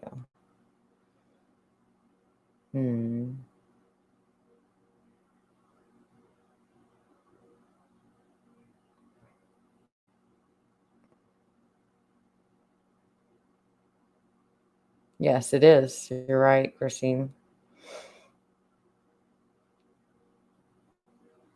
And the Mears property, all along Deer Creek, is the cemetery. All of that is historical land. There's even some of the properties, even though they are owned by that person, they're still on the. You can look them up and find a blueprint for them. The Mears, that's on there, and like a freaking blueprint for the property and the buildings that are still preserved.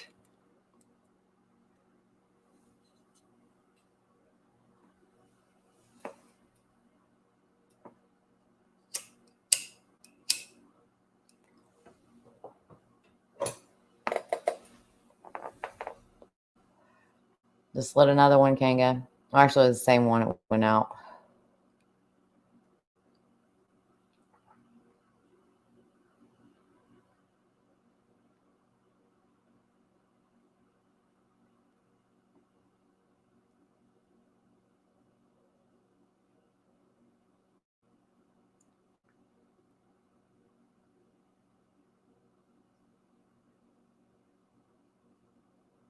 Yep.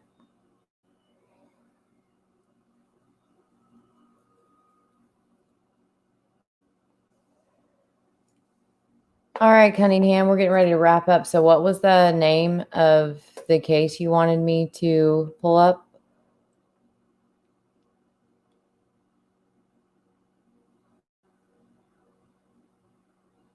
I do too, and I like old farmhouses. But sometimes they're creepy. Larissa Sam. Okay, cool. Yeah, it is getting late.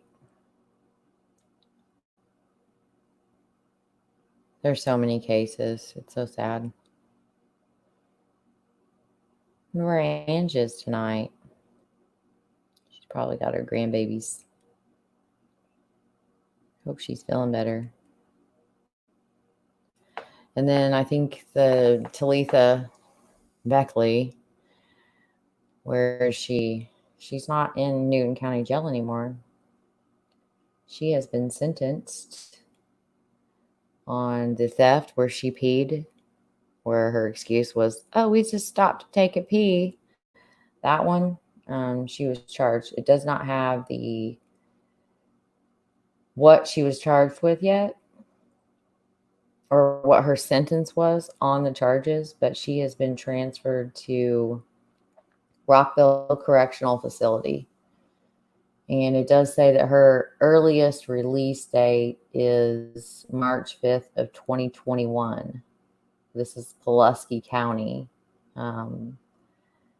Burglary in Indiana is a felony for if you enter a dwelling, which it was a dwelling. So I think that the plea agreement was to take the burglary to a felony 5, which is like 1 to 6 years. So they gave her 1 year, 11 months, and 30 days. She also had possession of meth and theft. So yeah, right now she is in the Rockville Correctional Facility. She is not in. And now, if you want to talk about someone with some ties to Delphi and the area, no one ever remembers about Miss Beckley. But she's got more ties than any of them to that area, right where the crime happened. Just saying.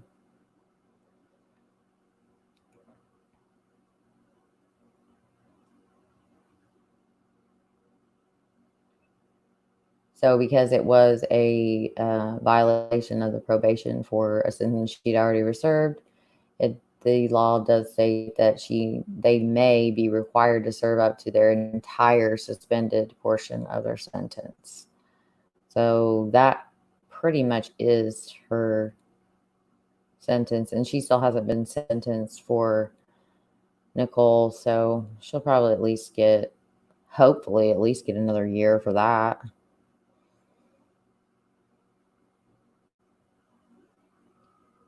Talitha Beckley to Delphi.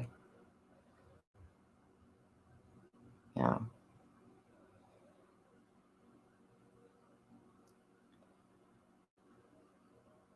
Yeah, she's in the Rockville Correctional Facility, Kanga.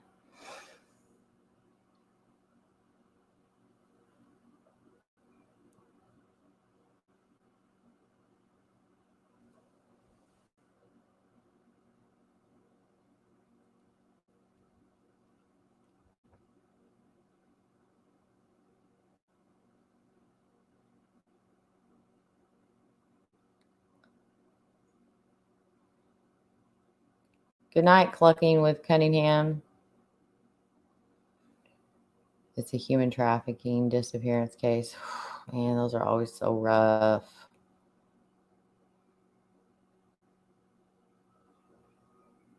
I noticed that Anna mentioned that. Yeah, see, I saw that, but I didn't know what you meant. Can you explain it? About new? It said something like new. And I don't know anything about Fout's brother.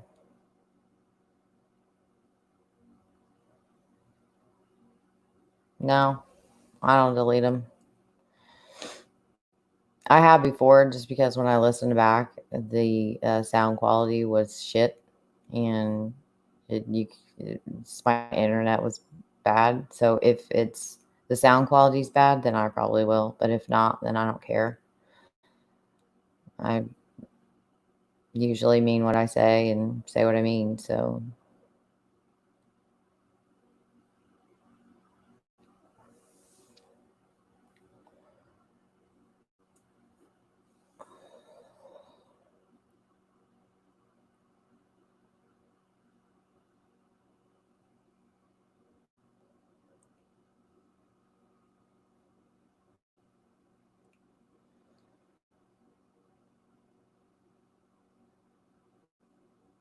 All right, y'all.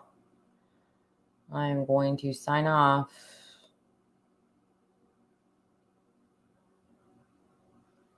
It's been fun. Thanks for coming and hanging out.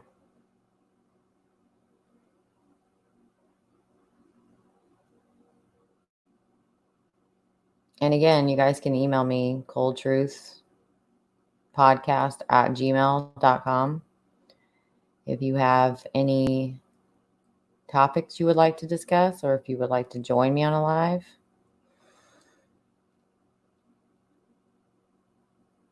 But I appreciate you coming and hanging out, and I will talk to y'all later.